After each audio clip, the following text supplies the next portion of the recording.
Hi, I'm Felicia and I'm in the process of making a series of videos documenting the difficult journey I've had with the NHS over the last 12 years, trying to get a diagnosis and medical treatment for debilitating left-sided facial pain.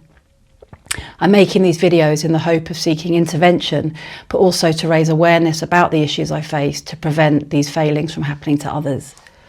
This particular video documents my heart-wrenching experience at James Cook Hospital, where I was gaslighted, dismissed and disrespected by two clinicians.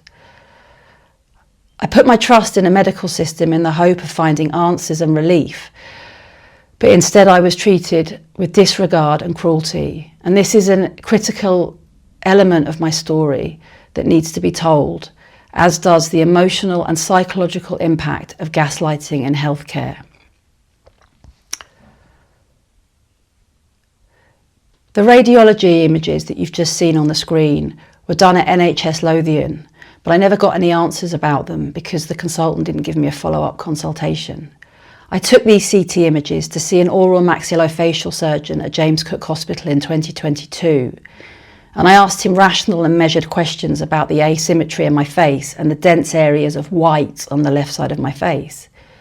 Instead of offering me insight or answering my questions, he rudely dismissed me by saying, "Your face was lopsided in the scanner, live with the pain, stop shopping around."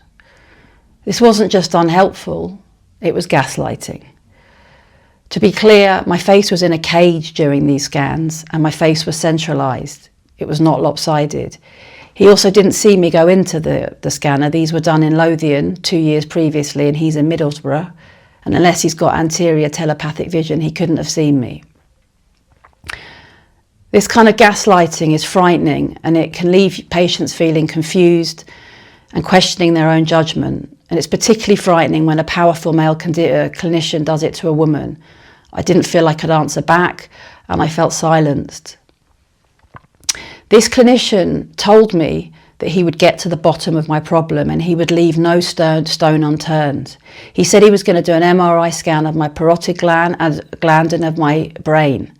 But 2 weeks later, he wrote to me and told me that he'd cancelled the scans and he had discharged me and that York Hospital had to deal with the problem.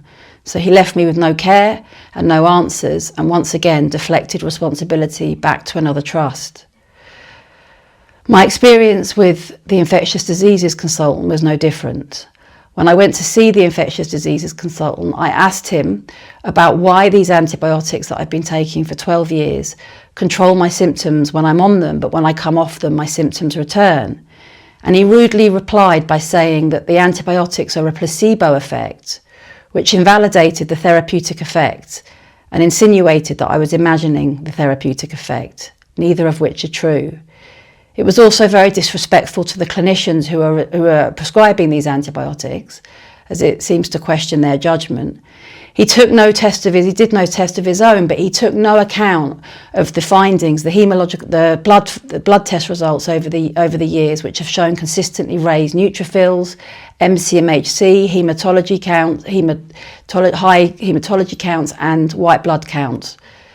So he showed no sensitivity to my situation, but he failed to take any account of the medical findings. These are important clinical findings that need investigating and explaining. Good medical practice states that doctors must treat patients with kindness, courtesy and respect. They must communicate sensitively and considerately. It says they must listen to patients and give patients information they want and need in a way they can understand. And they must answer questions honestly. These clinicians didn't answer my questions and they did not communicate kindly or considerately. They were rude and aggressive. I'm constantly left questioning what the point of having good medical practice and these guidelines in place is if clinicians just ignore them. They're there for a reason. They're there to protect the public and they're there to ensure patient safety. And I come out of these consultations so angry because I question if there'd been a representative from the BMA or from the GMC in one of those meetings, would they have really told me to stop shopping around? Would they have told me that it was placebo effects? I genuinely don't think they would. So why then do they do it when there's no one there behind closed doors? Why aren't they adhering to guidelines? It's not good and it's not right. Gaslighting in healthcare is dangerous. It leaves patients feeling vulnerable, afraid, and it mainly leaves patients questioning their judgment. I've genuinely came out of both of these consultations feeling silenced. I felt powerless, small, invisible, and I felt so angry, both with myself that I couldn't stick up for myself, but with these two men who should have known better. You know, they're in positions of power, and that kind of behaviour is an abuse of that power, and it needs to be challenged and it needs to be stopped. Guidelines are there for a reason, and they must be adhered to keep patients safe. I am literally just seeking answers about these scans and about my condition, about what's causing this pain, and about why these antibiotics are working up to a point. And to have my experiences, my lived reality invalidated and to be shut down in that way is heartbreaking, but it's traumatic. And these experiences have happened over a prolonged period at many different NHS trusts. And the accumulative impact of these has left me in a state of real hypervigilance. I now go into consultations expecting this to be gaslighted. This is not what healthcare is supposed to be about. It's about curing patients of illness and disease. And it's about care, and it's about compassion. Gaslighting in healthcare must be challenged and it must be stopped. And I'm urging you to join me on my mission to raise awareness about the dangers of gaslighting so that it can be stopped. I would be greatly appreciated if you can share, like, or repost this video in the help of amplifying my voice and in my mission to try and end medical gaslighting in healthcare. We must hold these institutions and these clinicians to account and make them aware of the impact they're having on vulnerable patients.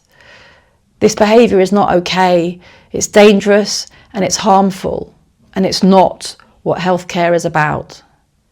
Thank you for watching.